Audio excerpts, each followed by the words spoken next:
Driver का नाम क्या है?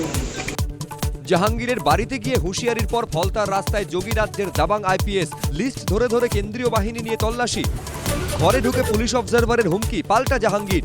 तो फिर अच्छे से खबर लेंगे, फिर बाद में रोना पछताना मत। ও যেদিকে নিজে সিংহ মনে করে, আমি নিজেকে পুষ্পা মনে করি।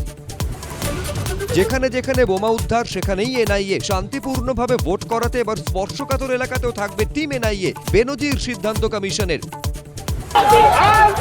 দ্বিতীয় দফাতেও কি বদলাবে হিংসার চেনা ছবি? এলাকায় এলাকায় ব্যাপক ধরপাকড়, হাজার হাজার গ্রেফতার, এলাকায় এলাকায় কেন্দ্রীয় বাহিনীর রুটমার্চ। কলকাতা থেকে জেলায় জেলায় ডিসিআরসিতে শেষ মুহূর্তের ব্যস্ততা, বহিরাগত আটকাতে রাস্তায় রাস্তায় নাকা চেকিং, ভাঙড়ে টহল দিলেন সিপি। শেষ দফার ভোটের আগে সোনাপাপ্পু মামলায় ফের ডিসিপি শান্তনু সিনহা বিশ্বাসকে হাজিরার নোটিশ, সিজিওতে গেলেন পুলিশ অফিসারের আইনজীবী। মোতায়েন 2 লক্ষ কেন্দ্রীয় বাহিনী, নিউটাউনে বিশেষ কন্ট্রোল রুম, ময়দানে নামানো হলো এনআইএকেও, থাকছে 38,000 পুলিশ। বাংলার বিধান বিশেষ পর্ব কাল সকাল 9টা।